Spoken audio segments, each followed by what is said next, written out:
Hello friends, MS word सीखने की series में एक बार फिर से आपका स्वागत है। और आज की इस क्लास के अंदर हम इंसर्ट मेन्यू के बारे में जानेंगे। तो यहाँ पर आप जैसे इंसर्ट टैब पर क्लिक करेंगे तो आपको इसके अंदर के सभी ऑप्शंस दिखाई दे जाएंगे। तो यहाँ पर जो सबसे पहला ऑप्शन है वो है कवर पेज। नाम से पता लग रहा है कि इस ऑप्शन का यूज करते हुए आप कवर पेज बना सकते हैं। यानी जब भी आपको कोई प्रोजेक्ट वगैरह बनाना पड़े, जैसे कॉलेज में कई बार या स्कूल में आपको प्रोजेक्ट बनाने के लिए दिया जाता है, उस टाइम पर अगर आपको उस प्रोजेक्ट का कवर पेज तैयार करना है तो आपको यहाँ पर कवर पेज के इस ऑप्शन के अंदर पहले से बने हुए काफी सारे फॉर्मेट्स मिल जाएंगे, जिन्हें लेकर आप बहुत ही फास्ट तरीके से अपने प्रोजेक्ट के लिए एक अच्छा कवर पेज तैयार कर सकते हैं। एग्जांपल के लिए मैं यहाँ पर इस वाले कवर पेज पर क्लिक कर रहा हूँ तो यहाँ पर देखिए एक कवर पेज का फॉर्मेट आ गया है। बस इसे मुझे अपने अकॉर्डिंग तैयार करना होगा। तो जब भी आपको जरूरत पड़े तो आप अपने अकॉर्डिंग इसको एडिट कर लेना। जैसे यहाँ पर आप इमेज को चेंज कर सकते हैं, इस इमेज को आप डिलीट कर दीजिए। इसके बाद आप यहाँ पर अभी मैं आपको बताऊंगा पिक्चर, इससे आप इमेज को ले लेना। इसके बाद देखिए यहाँ पर लिखा हुआ है डॉक्यूमेंट टाइटल।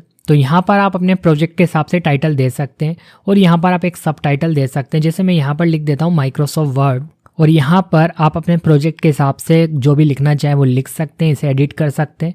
और जब आप एमएस वर्ड को सीख जाएंगे तो इसके अंदर आप और भी बहुत सारी चीज़ों को जोड़ सकते हैं। तो अभी मैं केवल आपको ये बता रहा हूँ कि कैसे आप एक कवर पेज तैयार कर सकते हैं। यहाँ पर आपको कवर पेज के अंदर काफ़ी सारी डिज़ाइन दी गई है, अपने हिसाब से कोई भी सेलेक्ट कर लेना और एक अच्छा आप कवर पेज बना सकते हैं। इसके बाद देखिए यहाँ पर आपको कवर पेज के अंदर ही एक ऑप्शन मिल जाएगा, वो है मोर कवर पेज फ्रॉम office.com। यानी आप माइक्रोसॉफ्ट की साइट से भी कवर पेजेस को ऐड कर सकते हैं। इसके बाद देखो यहाँ पर आपको मिल जाएगा रिमूव करंट कवर पेज। यानी अगर आपको कवर पेज रिमूव करना है तो आप यहाँ से कर सकते हैं। इस पर क्लिक करो, कवर पेज रिमूव हो जाएगा। इसके बाद लास्ट में आपको मिल जाएगा save selection to cover page gallery. अगर आपको अपने कवर पेज को सेव करना है तो आप सेव भी कर सकते हैं फ्यूचर यूज के लिए। इसके बाद देखो यहाँ पर आपको नेक्स्ट ऑप्शन मिलेगा इंसर्ट मेन्यू के अंदर, वो है हमारे पास ब्लैंक पेज। जैसे अभी के लिए आप देखेंगे केवल एक ही पेज है मेरे पास इस डॉक्यूमेंट के अंदर। अगर आपको एक नया ब्लैंक पेज चाहिए तो आप यहाँ पर ब्लैंक पेज पर क्लिक करेंगे। जैसे आप इस पर क्लिक करते हैं तो देखो एक और पेज यहाँ पर ऐड हो गया है। ऊपर ये एक पेज है और एक नीचे पेज यहाँ पर ऐड हो चुका है, ठीक है, जिसमें कर्सर ब्लिंक कर रहा है। तो इससे आप एक नया ब्लैंक पेज ऐड कर सकते हैं अपने करंट डॉक्यूमेंट के अंदर। इसके बाद जो नेक्स्ट ऑप्शन है उसको बताने के लिए मुझे यहाँ पर कुछ टेक्स्ट को लेकर आना पड़ेगा। तो मैं सबसे पहले कुछ टेक्स्ट लेकर आता हूँ, रैंडम टेक्स्ट। और यहाँ पर मैंने 3 पैराग्राफ सेलेक्ट कर लिए और रेंड फंक्शन से मैंने यहाँ पर पैराग्राफ को लेकर आया हूँ। और ये फंक्शन कैसे काम करता है ऑलरेडी मैंने आपको प्रीवियस वीडियो में बता रखा है। तो यहाँ पर अब मैं बताऊंगा आपको पेज ब्रेक के बारे में। जैसे मान लो ये वाला जो पैराग्राफ है, यहाँ से मैं इसे बोल्ड कर देता हूँ ताकि आपको समझ में आ जाए।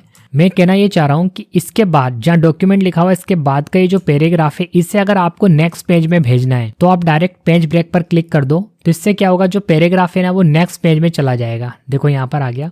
तो पेज ब्रेक का यूज करके कुछ आप ऐसे डायरेक्ट कर सकते हैं। अगर आपके पास कोई ऑब्जेक्ट है या फिर पैराग्राफ को आपको नेक्स्ट पेज में भेजना है तो आप इससे डायरेक्ट भेज सकते हैं। इसके बाद जो नेक्स्ट ऑप्शन है वो है टेबल, और इसको बताने के लिए पहले हम क्या करते हैं, इस पेज को ब्लैंक कर देते हैं। अब देखिए यहाँ पर टेबल पे जैसे आप क्लिक करेंगे, इसके ड्रॉप डाउन के ऊपर क्लिक करना। यहाँ पर आपको बाय डिफॉल्ट टेबल बनाने के लिए ऐसे बॉक्सेस दिए गए हैं। आप जितने बॉक्स सेलेक्ट करते जाएंगे उसके हिसाब से रो एंड कॉलम वाली टेबल बनती जाएगी। तो जैसे मैंने एक बॉक्स को सेलेक्ट कर रखा है तो यहाँ पर केवल एक ही रो आ रही है। अगर मैं यहाँ से 2 सेलेक्ट कर लेता हूँ तो 1 रो और 2 कॉलम वाली टेबल बन गई। ऐसे आप बाय डिफॉल्ट यहाँ तक इतनी बड़ी टेबल बना सकते हैं। अगर आपको इससे बड़ी टेबल बनानी है तो उसके लिए आपको यहाँ पर इंसर्ट टेबल पर क्लिक करना पड़ेगा, ठीक है।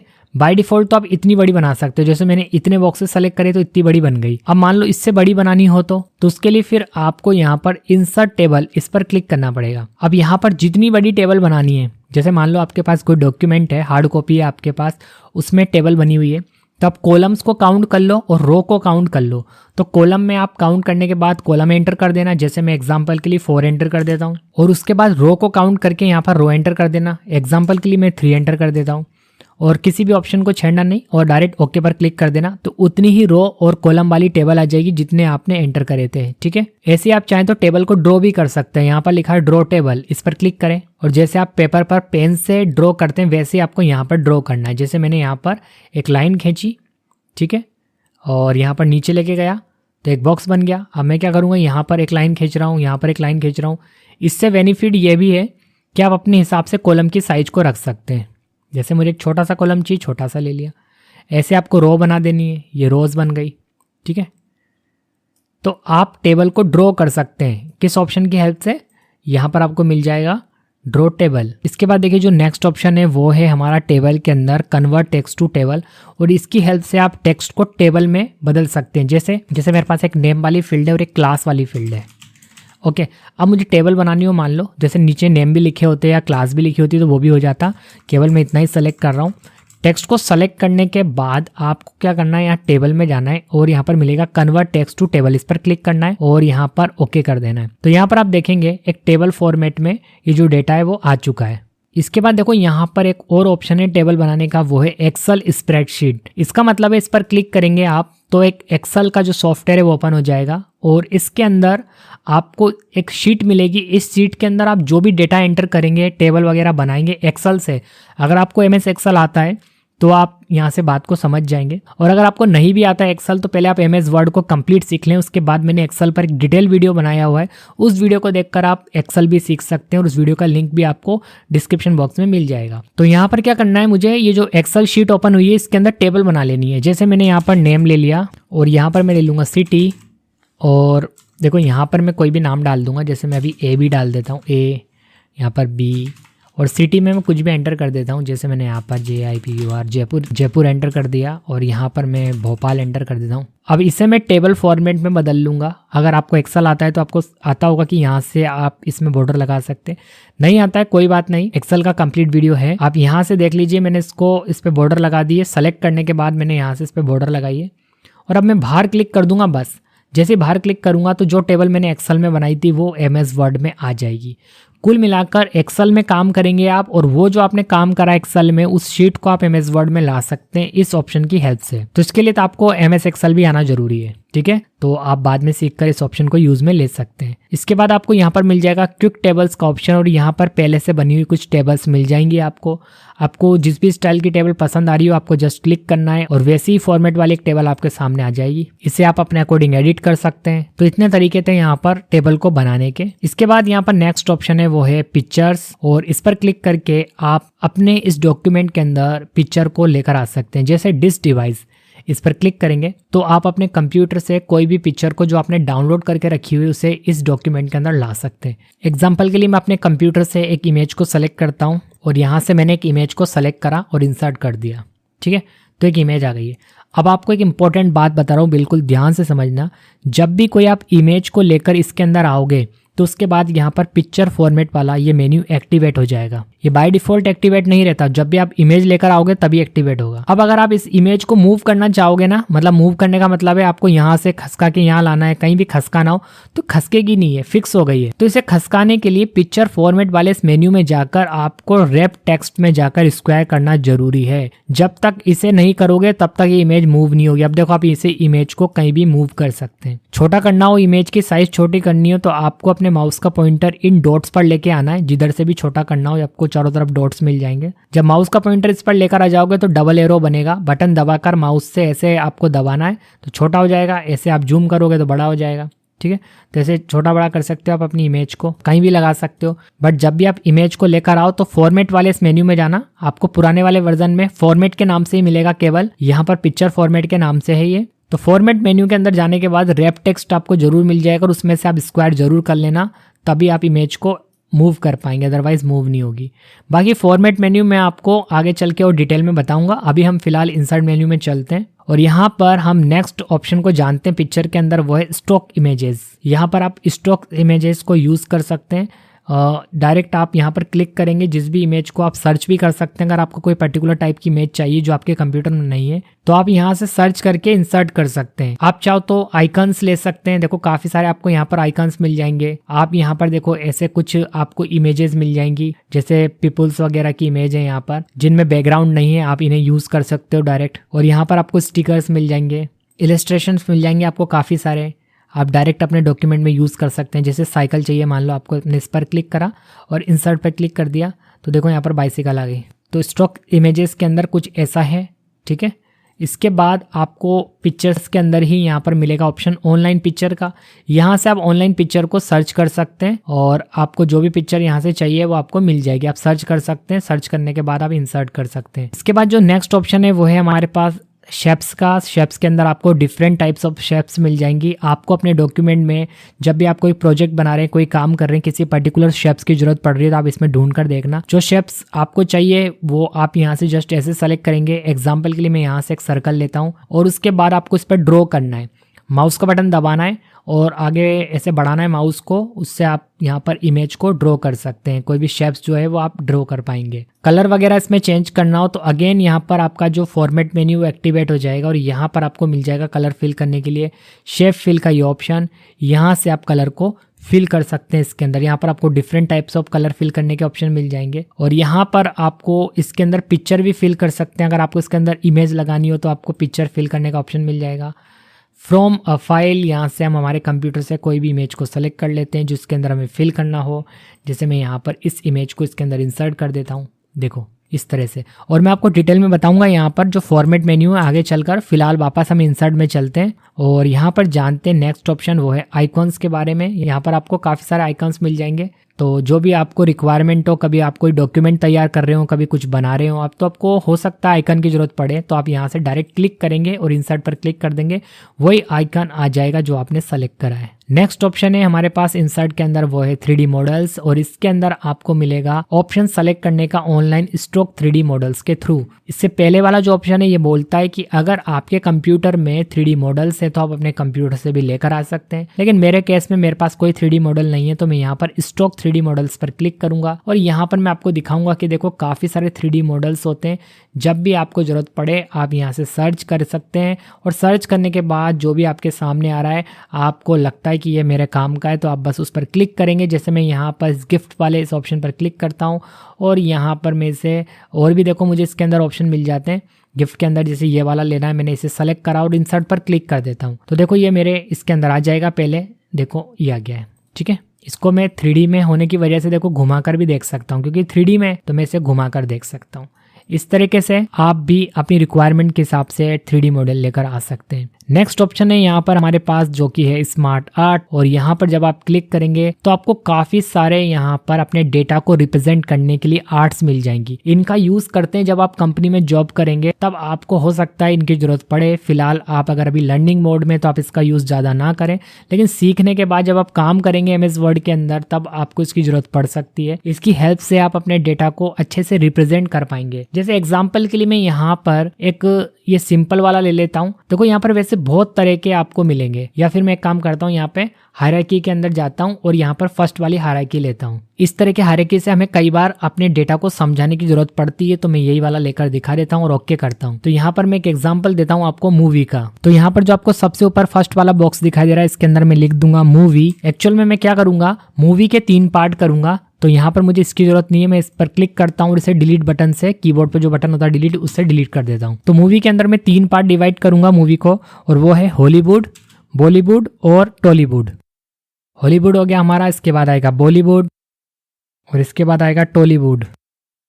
अब देखिए अगर मुझे इसको और आगे एक्सप्लेन करना हो, जैसे हॉलीवुड के अंदर भी मुझे एक्शन या फिर हो गया कॉमेडी या फिर हॉरर ऐसे बनाना हो, इसके अंदर और भी चाहिए हो, तो मुझे इस पर राइट क्लिक करना पड़ेगा। उसके बाद मैं जाऊंगा यहाँ पर ऐड शेप ब्लॉक के अंदर, इस पर क्लिक कर दूंगा तो इसके नीचे आ जाएगा। और चाहिए जैसे इसके अंदर राइट क्लिक करूंगा, ऐड शेप ब्लॉक पर क्लिक कर दूंगा तो इसके नीचे और आ जाएगा। ऐसे आप अपने हिसाब से और भी ले सकते हैं। इसके अंदर चाहिए राइट क्लिक करूंगा मैं और इसके अंदर ऐड शेप में जाकर भी ले सकता हूं। देखो यहाँ पर मिल जाएगा। तो कुल मिलाकर आप समझ पा रहे हैं कि इसकी हेल्प से आप अपने डेटा को ऐसे रिप्रेजेंट कर सकते हैं अच्छे से। तो यहाँ पर आपको काफी सारे स्मार्ट आर्ट दिए गए हैं। जैसे कई बार आपको कोई प्रोसेस समझानी है तो उसके लिए आप यहाँ से प्रोसेस में जाकर प्रोसेस वाला ले सकते हैं। आपको पिरामिड का ऑप्शन मिल रहा है, यहाँ से आप पिरामिड के रूप में समझा सकते हैं। तो कुल मिलाकर डेटा को अगर आपको अच्छे से एक्सप्लेन करना है तो आप इनका यूज कर सकते हैं। इसके बाद जो नेक्स्ट ऑप्शन है वो है चार्ट, और यहाँ पर मैं क्लिक करूंगा तो यहाँ पर देखो चार्ट बनाने के लिए भी आपको डिफरेंट टाइप्स ऑफ चार्ट्स मिल जाएंगे। फिलहाल के लिए मैं आपको अभी एक एग्जाम्पल दूंगा, लेकिन जब आप फ्यूचर में से प्रोफेशनल वे में यूज करेंगे तब आप इसका यूज और अच्छे से कर पाएंगे। तो यहाँ पर आपको काफी सारे चार्ट बनाने के ऑप्शन मिल जाएंगे।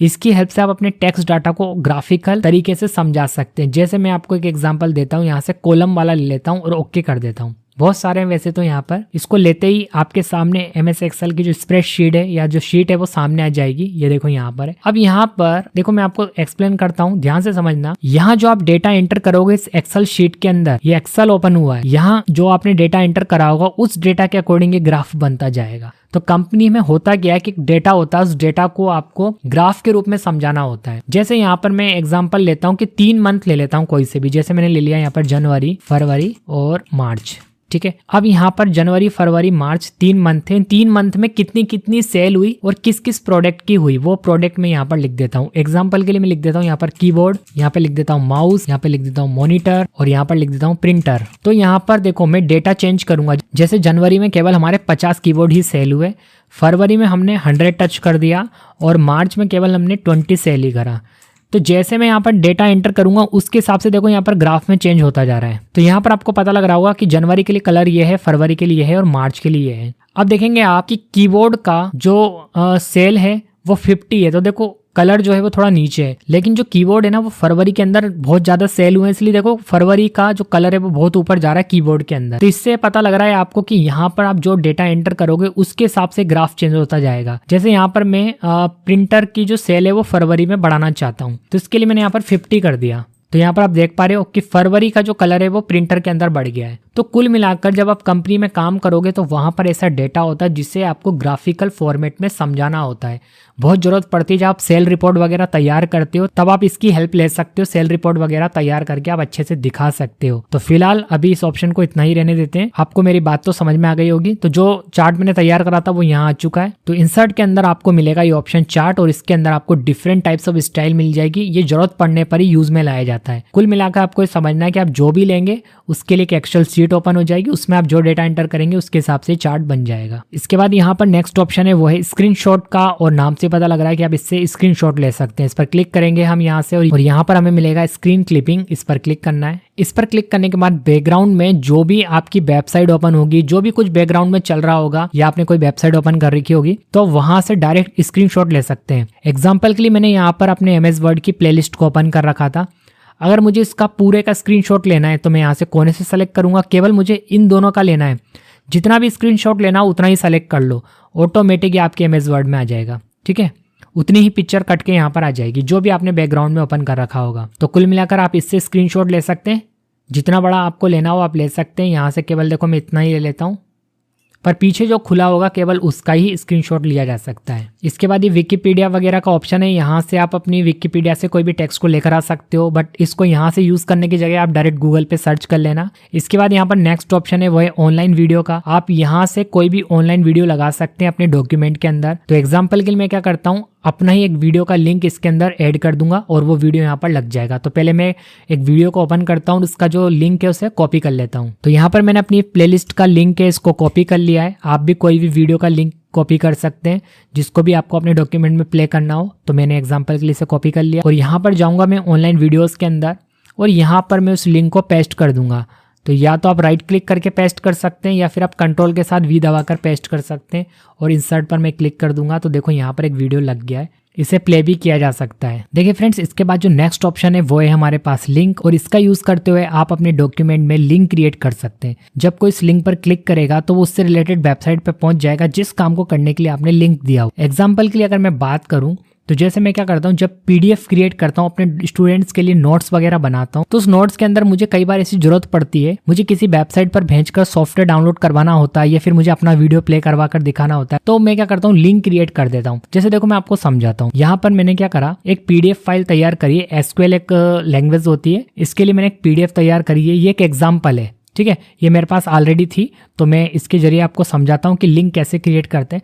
अब जैसे देखो यहाँ पर मैंने लिखा हुआ है how to work with SQL, और यहाँ पर मैंने ये बता रखा है कि आपको SQL के साथ काम करने के लिए इन 2 सॉफ्टवेयर की जरूरत पड़ेगी। क्योंकि मैं क्या कर रहा हूँ, एक एग्जाम्पल क्रिएट करके आपको दिखा रहा हूँ, इसलिए ऐसा बता रहा हूँ। यहाँ पर SQL से कोई लेना देना नहीं है, तो यहाँ पर मुझे क्या करना पड़ेगा, अपने स्टूडेंट को डाउनलोड करने के लिए लिंक देना पड़ेगा। क्योंकि ये PDF है तो मैं क्या कर सकता हूँ, उस लिंक के जरिए उस वेबसाइट तक पहुंचा सकता हूँ अपने स्टूडेंट्स को जहां पर ये सॉफ्टवेयर मिलेगा। तो यहाँ पर देखो मैंने लिंक लगा रखा है, कंट्रोल बटन दबाकर रखना है कीबोर्ड से और उस लिंक पर क्लिक करना है तो वेबसाइट ओपन हो जाएगी। जैसे मैं देखो क्लिक करता हूँ तो देखो यहाँ पर वेबसाइट ओपन हो गई है और यहाँ से उस सॉफ्टवेयर को डाउनलोड किया जा सकता है। तो देखो आपको अगर ऐसा कुछ कभी भी कोई, जैसे आप PDF क्रिएट कर रहे हैं, कोई नोट्स क्रिएट कर रहे हैं, तो आपको भी अगर कहीं लिंक लगाना है और उस लिंक पर पहुंचवाना है, तो फिर आप कैसे लिंक लगाएंगे वो चीज़ ध्यान से समझना। आपको पहले वो वेबसाइट या वो वीडियो का लिंक, जो भी जहां भी आपको पहुंचाना है वहां का पहले लिंक कॉपी करना पड़ेगा। तो मुझे इस वेबसाइट पर पहुंचाना है अपने वर्ड के डॉक्यूमेंट से। तो यहाँ पर आपको URL दिखाई दे रहा है, इस URL को मैं कॉपी कर लूंगा। मैंने सेलेक्ट करा, राइट क्लिक करा और कॉपी कर लिया। ओके, इसे क्लोज कर देते हैं। अब देखो, इसे मैं डिलीट कर देता हूँ पहले एक बार, ताकि आपको मैं अच्छे से और बात को समझा पाऊँ। ठीक है, मैंने डिलीट कर दिया। अब इसके ऊपर मैंने लिख दिया डाउनलोड लिंक फॉर XMPP, यानी सॉफ्टवेयर का नाम है। अब मुझे इसके नीचे लिंक क्रिएट करना है, जब कोई इस डॉक्यूमेंट को रीड कर रहा होगा तो वो उस लिंक पर क्लिक करके उस वेबसाइट पर पहुंच पाए। ओके, तो यहाँ पर मुझे सबसे पहले लिंक वाले इस ऑप्शन पर क्लिक करना है। अब जो मैंने URL कॉपी करा था ना, उसे मुझे यहाँ एड्रेस के अंदर पेस्ट कर देना है। Ctrl+V मैंने कीबोर्ड से दबाया, या फिर आप राइट क्लिक कर भी पेस्ट कर सकते हैं। अब मैं ओके बटन पर क्लिक कर दूंगा तो देखो यहाँ पर एक लिंक क्रिएट हो गया है। अब मैं इसकी साइज़ वगैरह बढ़ा सकता हूँ, जैसे कि इसकी साइज़ है तो मेरे को सबसे पहले इसे सेलेक्ट करना पड़ेगा, और सेलेक्ट करने के बाद मुझे जाना पड़ेगा होम मेन्यू के अंदर, और यहाँ पर होम मेन्यू के अंदर देखो यहाँ पर साइज़ बढ़ाने का ऑप्शन मिल जाएगा। तो मैंने यहाँ से साइज़ बढ़ा दिए। अब देखो होगा क्या फ्रेंड्स, जब कोई इस लिंक पर क्लिक करेगा तो वो उस वेबसाइट पर पहुंच जाएगा। बट देखिए, लिंक पर क्लिक करने के लिए आपको कंट्रोल बटन दबाकर फिर क्लिक करना पड़ता है। MS वर्ड में जब आप कंट्रोल बटन दबाकर क्लिक करेंगे तभी पहुंचेंगे। लेकिन जब आप इसे PDF में कन्वर्ट कर देंगे, जो कि ऑलरेडी मैंने आपको फाइल मेन्यू के अंदर बताया था कि MS वर्ड फाइल को PDF में कैसे कन्वर्ट करते हैं, आप वो वीडियो देख लेना, तब आपको कंट्रोल बटन दबाने की जरूरत नहीं पड़ेगी। डायरेक्ट आप लिंक पर क्लिक करेंगे तो वेबसाइट ओपन हो जाएगी। बट अगर आप MS वर्ड डॉक्यूमेंट के अंदर हैं तो आपको कंट्रोल बटन के साथ क्लिक करना है इसके ऊपर। तो जैसे देखो मैं क्लिक करता हूं तो यहाँ पर देखो वेबसाइट ओपन हो गई। तो इस तरीके से आप अपने डॉक्यूमेंट के अंदर लिंक क्रिएट कर सकते हैं, और आपने जिस काम को करने के लिए लिंक लगाया है, जब कोई कंट्रोल बटन के साथ उस लिंक पर क्लिक करेगा तो वो वहां पहुंच जाएगा। जैसे मैं इस वीडियो को प्ले करवाना चाहता हूं या पूरी इस प्लेलिस्ट को दिखाना चाहता हूं, तो मैं इस लिंक को कॉपी कर लेता हूं। एक काम करते हैं, हम यहाँ पर शुरुआत में ही क्रिएट कर लेते हैं एक लिंक, और यहाँ पर जाऊँगा मैं इंसर्ट मेन्यू के अंदर, और यहाँ पर लिंक पर क्लिक करूँगा और यहाँ पर पेस्ट कर दूंगा और ओके कर दूंगा। ठीक है, तो मैंने यहाँ पर एक लिंक क्रिएट कर दिया। बेनिफिट क्या है इसका, अब देखिए मैं ऊपर यहाँ पर लिख सकता हूँ, if you want to watch my all MS Word video please click on this link, ऐसे लिख सकता हूँ। ठीक है, तो मैं यहाँ पर भी शॉर्ट में लिख देता हूँ, please click on this link. Okay, तो जब कोई इस लिंक पर क्लिक करेगा तो देखो प्लेलिस्ट ओपन हो जाएगी, बट कंट्रोल के साथ क्लिक करना है। देखो ये प्लेलिस्ट ओपन हो गई। ओके, तो इस तरीके से हम लिंक क्रिएट कर सकते हैं। इसके बाद देखिए यहाँ पर नेक्स्ट ऑप्शन है, वो है बुकमार्क। और बुकमार्क बनाकर आप क्या कर सकते हैं, अपने डॉक्यूमेंट में उस पर्टिकुलर सेक्शन पर जंप कर सकते हैं जिसके लिए आपने बुकमार्क क्रिएट करा है। देखो बात को इजी तरीके से समझते हैं हम। जैसे मान लो कि हम एक नोट्स बना रहे हैं, जैसे नोट्स में बना रहा हूँ। अब मुझे क्या करना है, मुझे यहाँ से काम आगे स्टार्ट करना है। जैसे मैं आज काम कर रहा हूँ उस नोट्स पे, एक दिन में नोट्स नहीं बनते, थोड़ा थोड़ा करके बनते हैं। जैसे मान लो मैंने यहाँ तक तो काम कर लिया, और इसके बाद मैंने लिखा हुआ तो है, लेकिन मुझे अगले दिन यहाँ से चेक करना है। तो मुझे याद रखना पड़ेगा कि यार मुझे चेक कहाँ से करना है, मैंने काम कहाँ तक खत्म करा है। जैसे इसके ऊपर लिखा हुआ है व्हाट इज़ डेटाबेस, मैंने यहाँ तक काम कंप्लीट चेक कर लिया है, लेकिन इसके बाद मुझे अभी चेक करना है और मेरा आज टाइम खत्म हो गया, मुझे इसके आगे काम नहीं करना। तो मैं यहाँ पर एक बुकमार्क क्रिएट करके रख सकता हूँ, ताकि जब नेक्स्ट डे मैं इस फाइल को ओपन करूँ तो मुझे कहाँ पर जाकर स्टार्ट करना है वो मुझे पता लग जाए। कैसे, देखो समझाता हूँ मैं। सबसे पहले तो मैं क्या करूँगा, यहाँ पर एक बुकमार्क क्रिएट करूँगा। तो इसको मैं पहले सेलेक्ट कर लेता हूँ। ओके, कि यहाँ पर करूँगा मैं। ओके, सेलेक्ट करने के बाद मैं यहाँ पर बुकमार्क पर क्लिक करूँगा और यहाँ पर यही लिख दूंगा what is table. But bookmark बनाते समय स्पेस नहीं आएगा, तो इसलिए व्हाट इज के लिए मैं यहाँ पर अंडरस्कोर यूज़ कर रहा हूँ, और उसके बाद फिर स्पेस के लिए मैं यहाँ पर फिर से मैंने अंडरस्कोर लगाया और मैंने व्हाट इज टेबल लिख दिया है और ऐड कर दिया। देखो ऐड कर दिया। फाइल सेव करके मैंने अपना काम खत्म कर लिया और बंद कर दिया कंप्यूटर। अब मैं नेक्स्ट डे आया, मैंने फाइल को ओपन करा और यहाँ पर मैं अपने आप को शुरुआत में पाऊंगा, कर्सर पहले पेज पर ब्लिंक कर रहा होगा। अब मुझे ये पता करना है कि मुझे कहाँ से काम स्टार्ट करना था, अगले दिन कहाँ से चेक करना है, मुझे याद नहीं आ रहा। बट मुझे ये बात मालूम थी कि मैंने अपने डॉक्यूमेंट में बुकमार्क क्रिएट कर रखा था। तो मैं सीधे बुकमार्क में जाऊँगा और यहाँ पर व्हाट इज टेबल लिखा हुआ है और मैं सीधे गो टू पर क्लिक कर दूंगा। ये मुझे उसी जगह पर ले जाएगा जहाँ से मुझे काम स्टार्ट करना था। समझ में आया आपको बात? एक सिंपल सा एग्जांपल और देता हूँ कि जैसे देखिए कई बार क्या होता है कि हम अपने धर्म के हिसाब से जो भी पढ़ते हैं, जैसे हिंदू धर्म वाले यहाँ पर कोई रामायण का पाठ करता है या जो भी अदर रिलीजन्स है वो अपने अपने ग्रंथ का जो भी है उनका पाठ करते हैं, तो एक दिन में पूरा नहीं कर सकते वो, तो वो क्या करते हैं कि एक दिन में पूरा नहीं पढ़ते हैं, तो जहां तक पढ़ते हैं ना वहां पर वो कुछ याद रखते हैं, कुछ निशानी या पेज को मोड़ देते हैं या फिर कुछ ऐसा रख देते हैं जिससे उन्हें याद रहता है कि हमने यहाँ तक पढ़ लिया। ऐसा कई लोग करते हैं, सभी करते हैं इसका मुझे नहीं मालूम, लेकिन कई लोग ऐसा करते हैं। तो जब नेक्स्ट डे वो पढ़ना स्टार्ट करना चाहते हैं तो उनको पता होता है कि हमने यहाँ तक पढ़ लिया था, तो उसके बाद वो वहां से पढ़ना स्टार्ट कर देते, तो वहां पर वो लगाते हैं एक बुक मार्क। वहाँ कंप्यूटर सिस्टम तो होता नहीं है, तो वहां पर वो निशानी के लिए कुछ ना कुछ लगा देते हैं। तो उसी तरीके से हम वर्ड के डॉक्यूमेंट में यह याद रखना चाहते हैं कि हमें काम कहाँ से स्टार्ट करना था, तो हम एक बुक मार्क क्रिएट कर सकते हैं।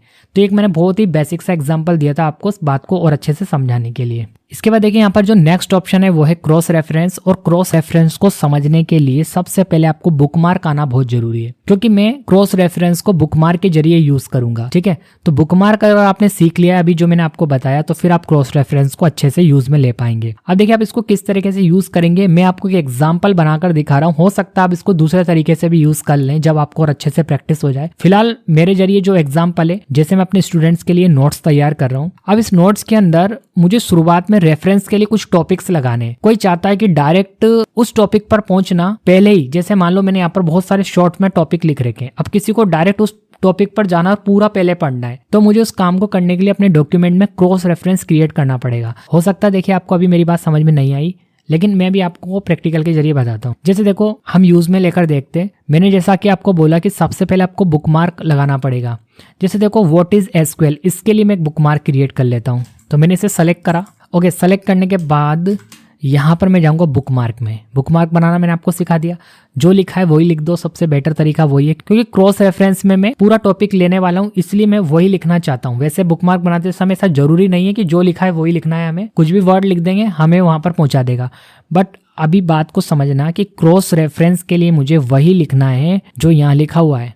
तो यहाँ पर मैं लिख देता हूँ what is SQL, but space नहीं आएगा बुकमार्क बनाते समय, इसलिए मुझे अंडरस्कोर साइन का यूज करना पड़ेगा, व्हाट इज, और मैं ऐड पर क्लिक कर देता हूँ। एक बुकमार्क मैंने क्रिएट कर लिया। ऐसे मैं नेक्स्ट टॉपिक पे जाता हूँ, व्हाट इज डेटा, इसे सेलेक्ट कर लेता हूँ एंड देन मैं बुकमार्क पर क्लिक करता हूँ और यहाँ पर व्हाट इज डेटा कर देता हूँ। एसक्यूएल वाला तो रहने देता हूँ, डेटा कर देता हूँ।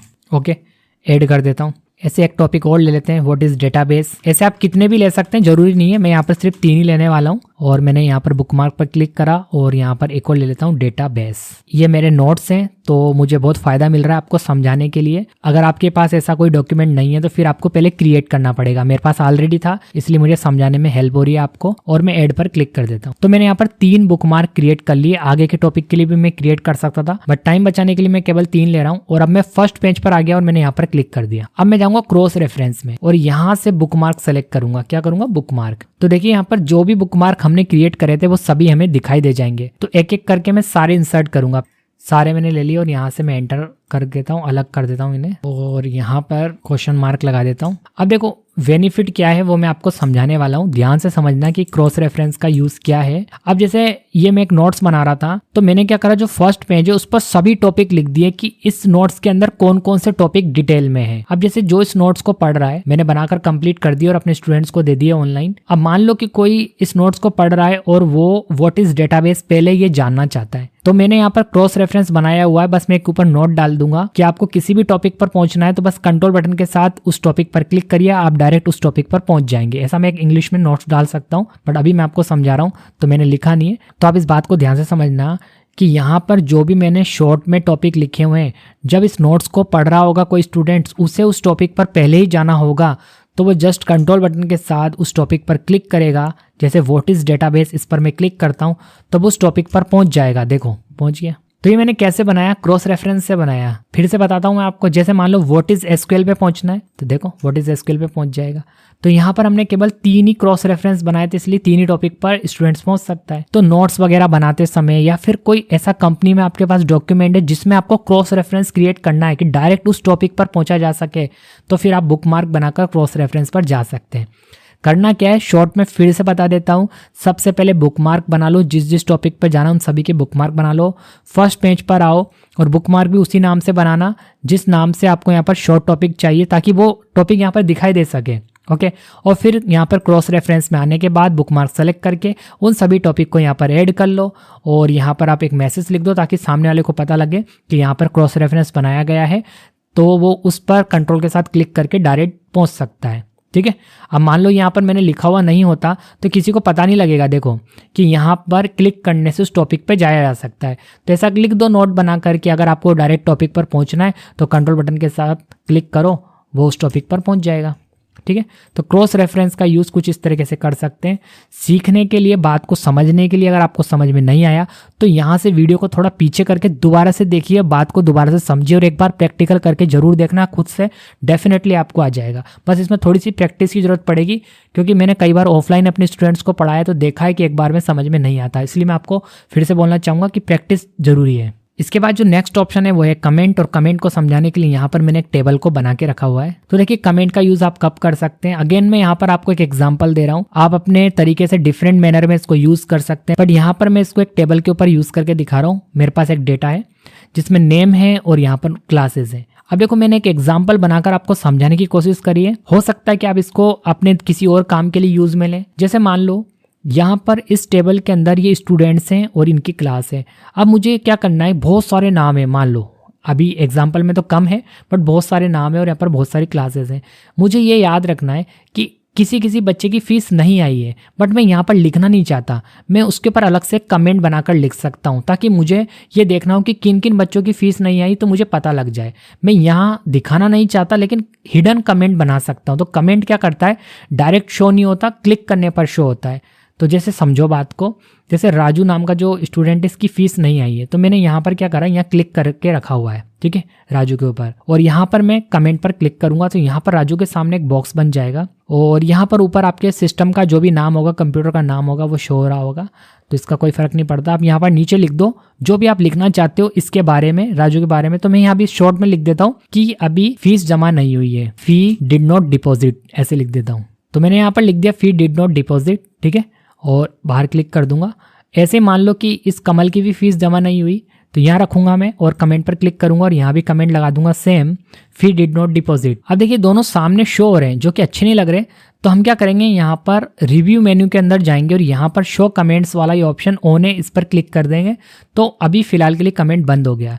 तो वापस इंसर्ट मेन्यू में आता हूँ, तो यहाँ पर देखो बात को समझना, मैंने अपने डॉक्यूमेंट में सब पर कमेंट लगा दिए। जैसे मान लो मैं किसी स्कूल में काम कर रहा हूँ, वहाँ पर MS वर्ड को मैं यूज़ कर रहा हूँ, मेरे पास एक टेबल है। वैसे मैं ये काम एक्सेल में ज़्यादा बेटर तरीके से कर सकता हूँ, बट देखो इसमें भी ये ऑप्शन है, तो मैं बता रहा हूँ आपको कमेंट, क्योंकि जो डेटा को मैनेज करने वाला काम है ना वो एक्सेल में ज़्यादा अच्छा होता है। बट मान लो आपके पास वर्ड में भी कोई टेबल है और आपको ऐसा कुछ करना है कि अपने जो भी स्टूडेंट्स हैं उनके सामने डायरेक्ट नहीं लिखना, लेकिन आपको पता होना चाहिए उनसे रिलेटेड आपको कोई भी इन्फॉर्मेशन याद रखनी है। तो मेरे को याद रखना था कि इन दोनों बच्चों की फीस नहीं आई है, तो मैंने इन पर कमेंट लगा दिया। अब मुझे यहाँ पर ही कमेंट दिखाई दे रहा है, मुझे पता करना है कि यार ये कमेंट काहे के लिए लगाया था मैंने। तो मैं इस पर जस्ट डबल क्लिक करूंगा या सिंगल क्लिक करूंगा तो मुझे यहाँ पर पता लग जाएगा कि यार इसकी फीस जमा नहीं हुई है, या इसके बारे में आप कुछ और लिखना चाहते थे। जैसे मान लो मोबाइल नंबर अभी इसने नहीं दिया तो मोबाइल नंबर नहीं है हमारे पास, या कुछ भी आपको इन बच्चों से रिलेटेड इन्फॉर्मेशन देनी थी, तो मैंने कमेंट के माध्यम से दे दी। तो ये एक एग्जाम्पल था जो मैंने आपको इस टेबल के माध्यम से समझाया। लेकिन कमेंट का यूज़ ऐसा नहीं है कि केवल टेबल पर ही करते हैं या इसी तरह के काम के लिए करते हैं, ऐसा कुछ नहीं है। ये सिर्फ एग्जाम्पल के जरिए मैंने आपको बात को समझाया है। आप कुल मिलाकर ये समझ लें कि कमेंट से एक बॉक्स ओपन होता है और आप किसी भी वर्ड के लिए अलग से कुछ लिख सकते हैं। जरूरी नहीं है कि ऐसा ही काम होगा, आप अपने हिसाब से इसको किसी भी काम के लिए यूज में ले सकते हैं। सारे कमेंट्स एक साथ देखने तो फिर उसके लिए तो आपको रिव्यू मेन्यू में जाना पड़ेगा और शो कमेंट पर क्लिक करना पड़ेगा। सारे कमेंट जो भी होंगे वो शो हो जाएंगे। कमेंट डिलीट करना है तो यहाँ पर डिलीट कमेंट का ऑप्शन है, आप यहाँ पर डिलीट ऑल कमेंट्स पर क्लिक करके डिलीट कर सकते हैं। नेक्स्ट प्रीवियस करके आप आगे पीछे करके देख सकते हैं कमेंट्स को, जो कि मैं आपको आगे रिव्यू मेन्यू में बता दूंगा।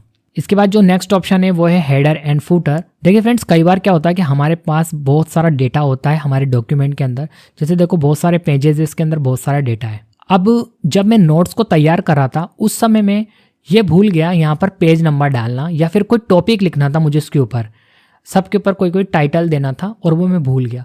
अब मान लो मेरे पास 100 पेजेस है या उससे ज़्यादा पेजेस है, तो अब मैं सब पेज के ऊपर जाकर ऐसे लिखने से तो रहा, जैसे यहाँ जगह बनाकर, या मुझे यहाँ पर लिखना था SQL नोट्स, क्योंकि मान लो बहुत ज़्यादा पेज है मेरे पास तो मुझे बहुत सारा टाइम लगने वाला है ऐसे लिखने में। तो मैं काम कर सकता हूँ, यहाँ पर हेडर की हेल्प ले सकता हूँ। कैसे? बस मुझे हेडर पर क्लिक करना है। यहाँ पर डिफरेंट स्टाइल हैं और आप यहाँ से पेज नंबर लगा सकते हैं। हेडर मतलब सबसे ऊपर, या फिर आप कोई डॉक्यूमेंट का टाइटल दे सकते हैं। जैसे कि मैं अभी आपको टाइटल वाली बात समझा रहा था, तो यहाँ पर मैं टाइटल सेलेक्ट कर लेता हूँ। देखो कहाँ पर आया ये हेडर, मतलब सबसे ऊपर आया हेडर में।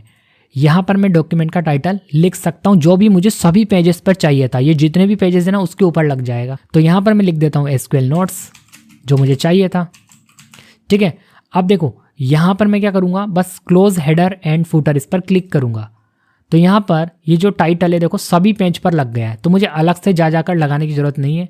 अगर मान लो मैं भूल गया था तो सभी पेज पर हम इस तरीके से टाइटल वगैरह लगा सकते हैं। ये तो हुआ टाइटल का एग्जाम्पल।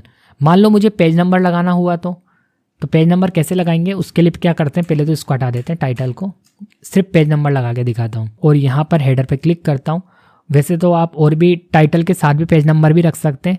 यहाँ पर देखो एक बनी हुई स्टाइल है, इसका यूज़ कर लेता हूँ। इस पर क्लिक करता हूँ तो देखो यहाँ पर पेज नंबर ऑटोमेटिक आ गया है, हेडर एंड फुटर क्लोज इस पर क्लिक करता हूँ तो देखो पेज नंबर 1, पेज नंबर 2 और ये पेज नंबर 3, तो यहाँ पर हमने पेज नंबर लगा दिया। तो इस तरीके से आप हेडर से पेज के सबसे ऊपर वाले सेक्शन यानी हेडर में page number, date and time वगैरह भी ला सकते हैं, या फिर आप कोई भी टाइटल इंसर्ट कर सकते हैं। तो ये आपकी चॉइस है, एक साथ सभी पेज पर अप्लाई हो जाएगा। इसके बाद देखिए जो अगला ऑप्शन है ना फुटर, इससे थोड़ा सा चेंजेस होगा कि जो काम अभी आपने हेडर से सबसे ऊपर किया है ना, उससे आप सबसे नीचे वाले सेक्शन यानी फुटर में कर सकते हैं। जैसे पेज नंबर या टाइटल आपको चाहिए तो फुटर में ला सकते हैं।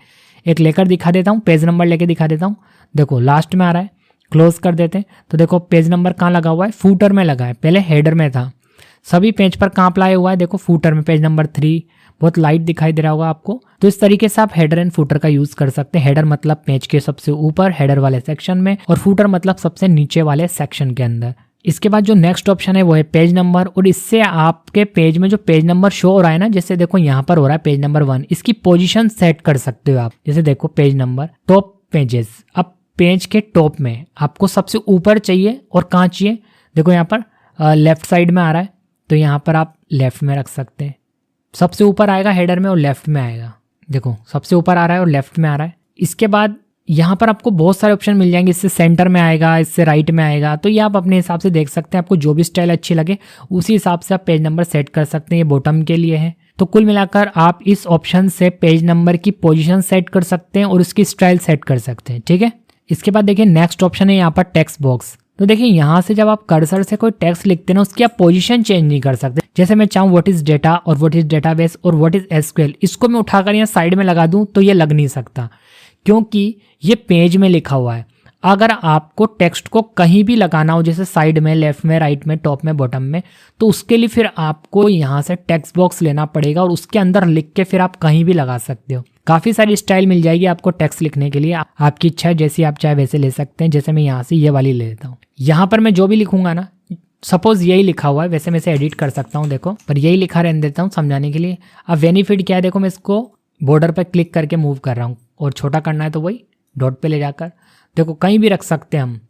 लेकिन अगर इससे लिखा होता ना कर्सर से, मतलब पेज के ऊपर, तो आप फिर मूव नहीं कर पाते। एक स्टाइल और लेके दिखाता हूँ, बिल्कुल सिंपल सी, ताकि और अच्छे से बात क्लियर हो जाए। इंसर्ट में जाता हूँ, टेक्स्ट बॉक्स में जाता हूँ, बिल्कुल प्लेन ले लेता हूँ। देखो ये जो लिखा हुआ है इसे तो मैं एडिट कर ही सकता हूँ, क्लिक करूँगा और फिर सेलेक्ट हो ही गया है। इसमें अपना जो भी लिखना चाहूँ मैं लिख सकता हूँ। यहाँ से देखो मैं कहीं भी सेट कर पा रहा हूँ। यही इसका बेनिफिट है टेक्स्ट बॉक्स का, जहाँ रखना है आप वहाँ रख सकते हो, लेकिन पेज पे लिखा हुआ वहीं रहेगा जहाँ से लिखना स्टार्ट करा है। इसके बाद देखिए जो नेक्स्ट ऑप्शन है वो है क्विक पार्ट्स। ऐसा कोई खास ज़्यादा यूज़फुल नहीं है। यहाँ पर आपको कुछ पहले से लिखे हुए वर्ड्स मिल जाएंगे जिन्हें आप काम करते समय डायरेक्ट यूज़ कर सकते हैं। जैसे कीवर्ड्स, इस पर क्लिक करा तो देखो यहाँ पर कीवर्ड्स लिखा हुआ आ गया।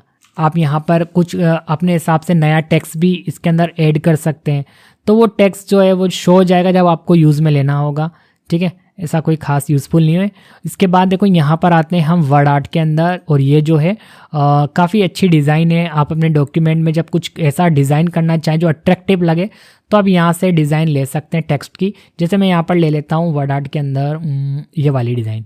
ओके, यहाँ पर अब मुझे कुछ लिखना है, जैसे एसक्यूएल नोट्स, अगेन वही लिखना है एसक्यूएल नोट्स, और इसे मैं कहीं भी लगा सकता हूँ। जैसे मैंने इसे ऊपर लगा दिया। इसकी साइज़ वगैरह बढ़ाना है तो वही तरीका है, होम मेन्यू में जाओ और यहाँ से आप साइज़ बढ़ा सकते हो। तो समझ में आया आपको कि वर्ड आर्ट में आपको डिज़ाइन दी गई हैं जो डिज़ाइन आप सेलेक्ट करोगे उसी डिज़ाइन में आप टेक्स्ट को लिख पाओगे। इसके बाद देखिए जो नेक्स्ट ऑप्शन है वो है ड्रॉप कैप। इसको समझाने के लिए मैं आपको एक एग्जांपल देता हूँ कि जैसे आपने कई बार इंग्लिश न्यूज़पेपर देखा होगा, उसके अंदर जो वर्ड लिखा होता है उसका फर्स्ट कैरेक्टर काफ़ी बड़ा कर देते हैं, बाकी फिर जो नॉर्मल तरीके से लिख देते हैं। तो वो चीज़ आप भी कर सकते हो अपने डॉक्यूमेंट में। जैसे मैं व्हाट इज़ एसक्यूएल के साथ अगर इसको करना चाहता हूँ तो मैं इसे सेलेक्ट कर लूँगा और देखो मैं आपको दिखाता हूँ, आपको बात समझ में आ जाएगी।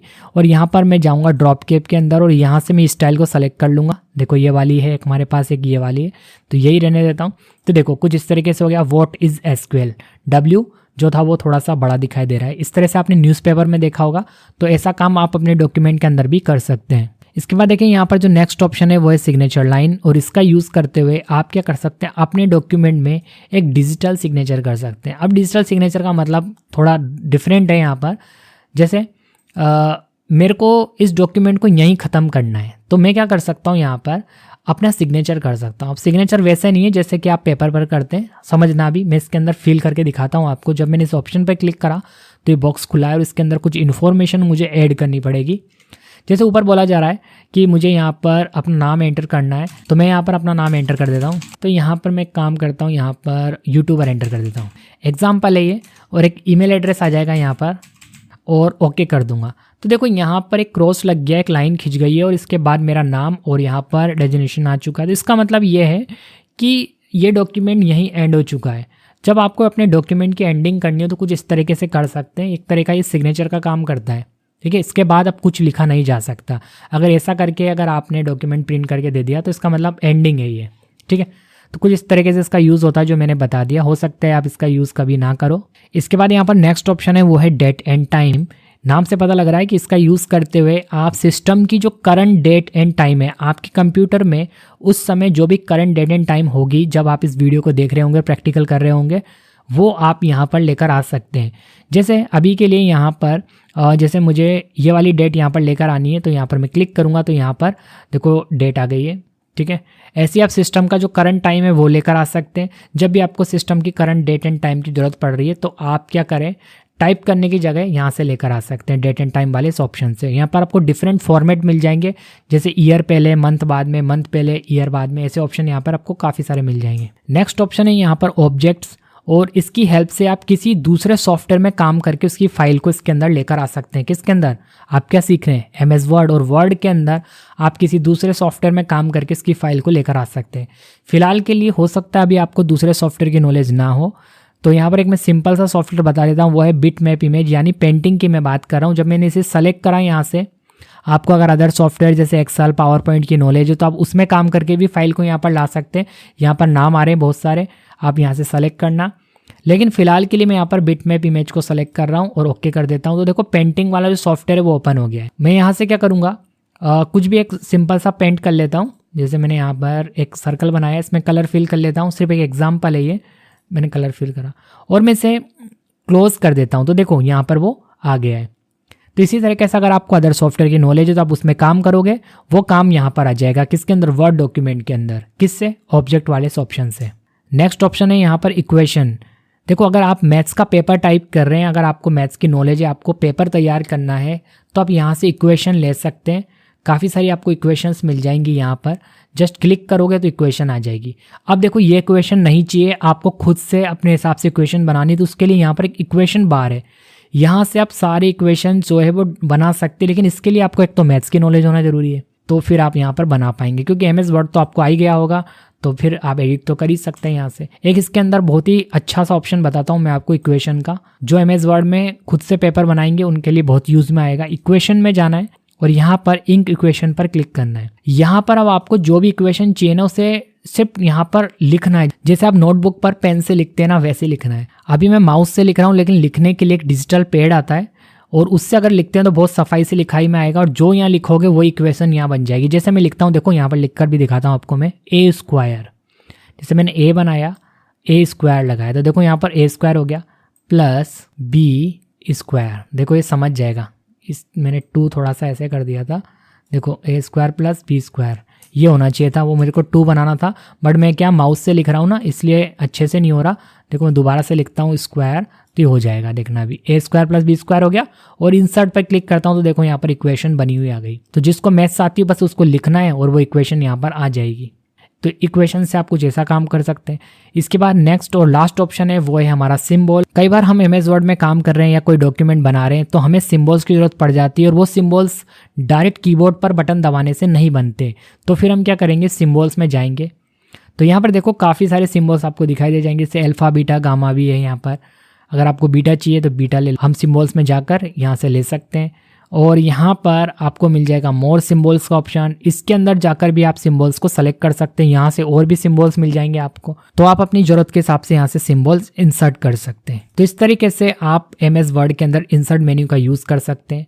फिलहाल के लिए फ्रेंड्स इस वीडियो में इतना ही। मैं मिलता हूँ आपको नेक्स्ट वीडियो में। अगर आपको वीडियो पसंद आया तो वीडियो को लाइक करके जरूर जाना और इस वीडियो को अपने फ्रेंड्स के साथ शेयर करना। और अगर वीडियो पसंद आए तो चैनल को सब्सक्राइब जरूर करना।